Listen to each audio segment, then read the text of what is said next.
गं गणपतये नमः। राधे राधे।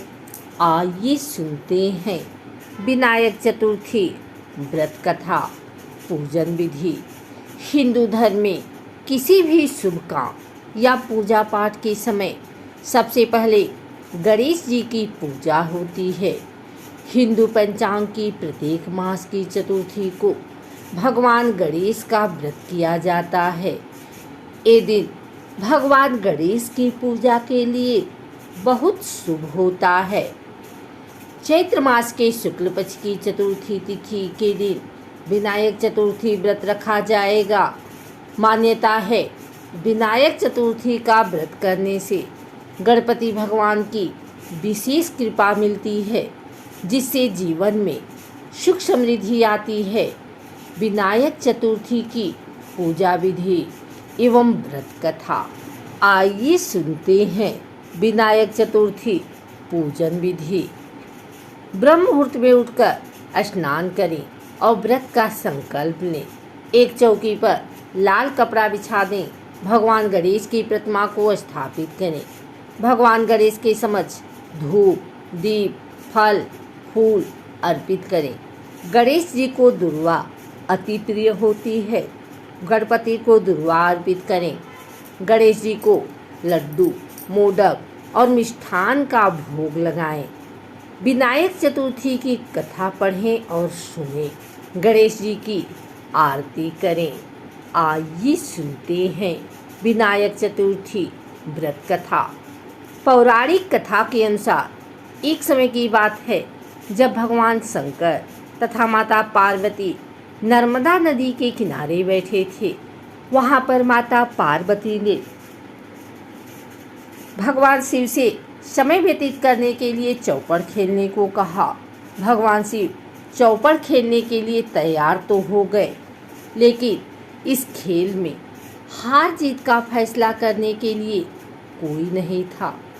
भगवान शिव ने आसपास देखा तो कुछ घास के तिनके पड़े हुए थे। भगवान शिव ने कुछ तिनके इकट्ठे किए और उसका एक पुतला बना दिया।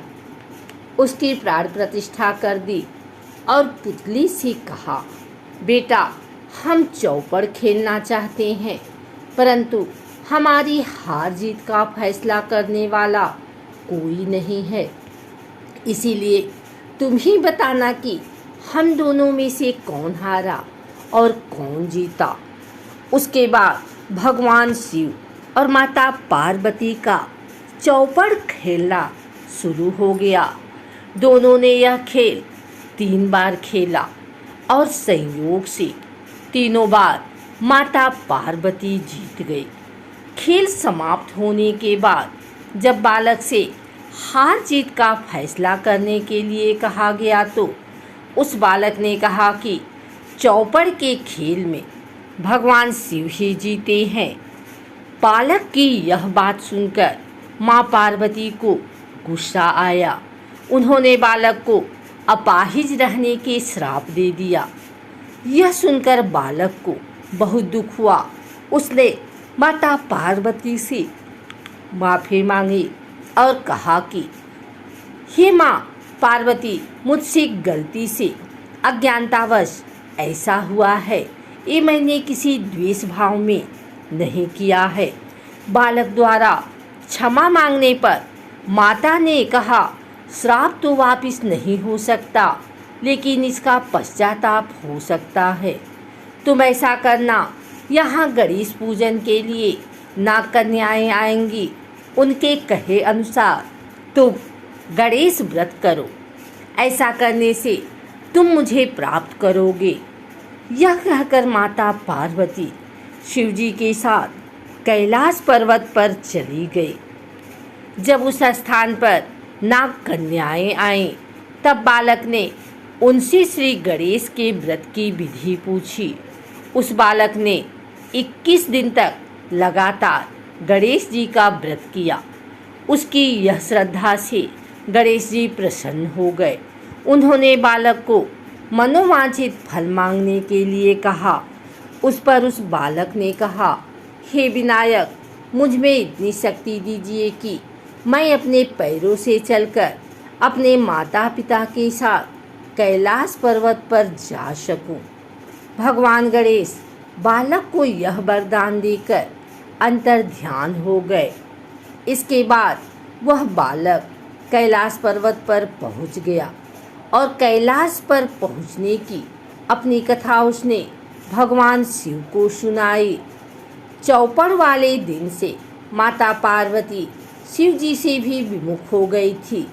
अतः देवी के रुष्ट होने पर भगवान शिव ने भी बालक के बताए अनुसार 21 दिनों तक श्री गणेश का व्रत किया। इस व्रत के प्रभाव से माता पार्वती के मन से भगवान शिव के लिए जो नाराजगी थी वह समाप्त हो गई। विनायक चतुर्थी का महत्व। हिंदू धर्म में गणेश जी को सबसे पहले पूजा जाता है। उनके बिना कोई भी पूजा संपन्न नहीं मानी जाती है। गणेश जी को प्रसन्न करने के लिए चतुर्थी तिथि पर उनकी पूजा करना बहुत शुभ माना जाता है। विनायक चतुर्थी का व्रत करने से गणेश जी का आशीर्वाद मिलता है। जो महिला विनायक चतुर्थी का व्रत करती है उसे कभी संतान दुख नहीं होता। भगवान गणेश की कृपा से उसके सारे दुख दूर हो जाते हैं। विनायक चतुर्थी पर गणपति को पूजा में सिंदूर जरूर चढ़ाना चाहिए। इससे गौरी पुत्र बहुत प्रसन्न होते हैं और समस्त विघ्न हर लेते हैं। पूजा में गणेश जी को लाल रंग के सिंदूर का तिलक लगाएं। इस दौरान ये मंत्र बोलें, सिंदूरम शोभनम रक्तम सौभाग्यम सुखवर्धनम शुभदकामदम चैव सिंदूरम प्रतिगृह्याताम। खुद भी उसका तिलक करें। शास्त्रों के अनुसार अमावस्या के बाद आने वाली शुक्ल पक्ष की चतुर्थी को विनायक चतुर्थी कहते हैं और कृष्ण पक्ष की चतुर्थी जो पूर्णिमा के बाद आती है उसे संकष्टी चतुर्थी कहते हैं। हिंदू शास्त्रों और पुराणों के अनुसार ये दोनों चतुर्थी तिथियां भगवान गणेश को समर्पित हैं। विनायक नाम क्यों है श्री गणेश का? भगवान गणेश को इस नाम से इसलिए जानते हैं क्योंकि वह बाधाओं से अपने भक्तों को दूर करते हैं, इसलिए उन्हें विनायक कहते हैं। विघ्नों का नाश करते हैं। वे विशेष नायक हैं, देवों में सर्वोपरि हैं। पूजा के समय गणेश मंत्र का उच्चारण करें। मंत्र उच्चारण और आवाहन के बाद दुर्वा, फूल, चंदन, दही, पान का पत्ता और मिठाई आदि भगवान गणेश को अर्पित करें। इतना करने के बाद धूप दीप जलाकर विनायक चतुर्थी कथा का पाठ करें। पाठ के बाद भगवान गणेश की आरती कर प्रसाद का वितरण करें। लाल रंग का गुड़हल का फूल गणपति को अति प्रिय है। गौरी पुत्र गणेश की आराधना गुड़हल, चांदनी, चमेली या पारिजात के फूलों से करने पर बुद्धि और विद्या में वृद्धि होती है।